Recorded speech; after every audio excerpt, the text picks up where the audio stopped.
There may be a heat wave, and 2020 may have been the fourth warmest year recorded. But, you know, the climate alarmists, do they really need to come out of the woodwork every single time it gets hot or cold or rains too much? I don't think they do, but they want to spread fear. Let's bring in climate commentator and common sense advocate, Liberal MP Craig Kelly. Craig, thank you for joining me tonight. Yeah, great to be with you, Cory.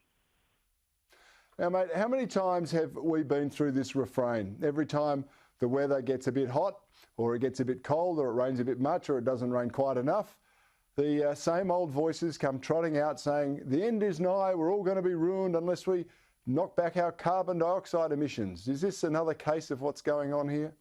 Well, firstly, as you saw in that weather report, we remain a land of drought and flooding rains with all that rain in Queensland. And I know here in Sydney, I think it's been our coldest Christmas, New Year's period that I can ever remember. I don't think anyone in Sydney has bothered to have the air conditioning on, since Boxing Day. They've probably had the heater more on than the air conditioning. And Cory, these talk about hottest year or fourth hottest year, it's all just complete nonsense. We have no true idea of what the temperatures were back in the 1930s. And during those 1930s, we recorded some of the hottest temperatures ever in Australia that still have not been surpassed today. Like for New South Wales, for example, we had 50 degrees at Wilcannia back in January of 1939, and that still is yet to be surpassed.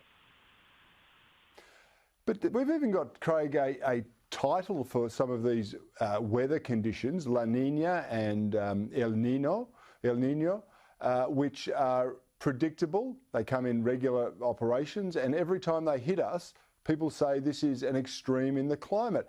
I mean, have we learned nothing from history, not just the temperature records, but about the patterns and the cycles that come with our climate? It's naturally variable, isn't it? Look at the long-term weather, Cory. It seems to be very, very cyclical.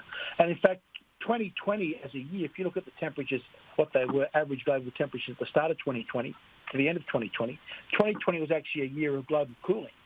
We lost about 0.25 of degrees Celsius in the year, even though CO2 emissions increased in 2020.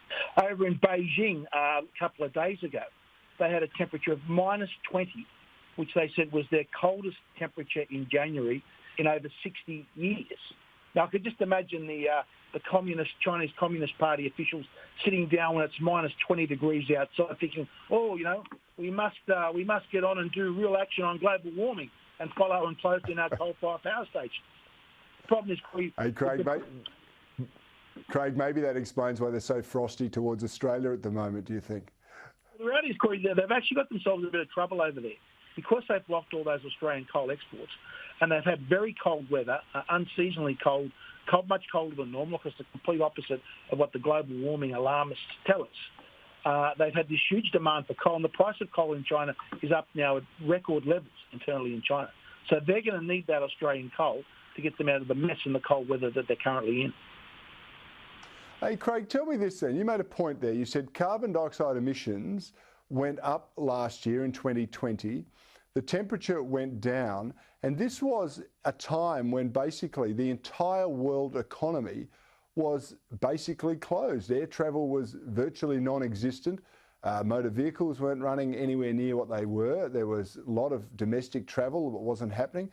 I mean, how seriously can we take all of these forecasts and the demands from the militant Greens and co that we basically ditch civil?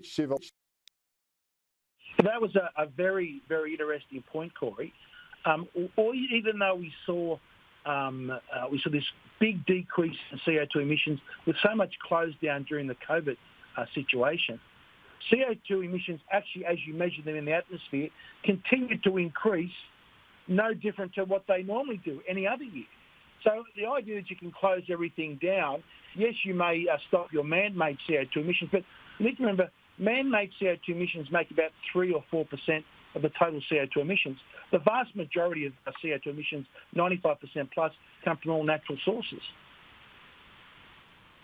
Oh, well, that goes a long way to explaining it then. So what are we meant to do? Stop exhaling or cut down all the trees, which respire CO2, don't they, of an evening? a lot of people, Cory, that want to close down our Australian agricultural sector.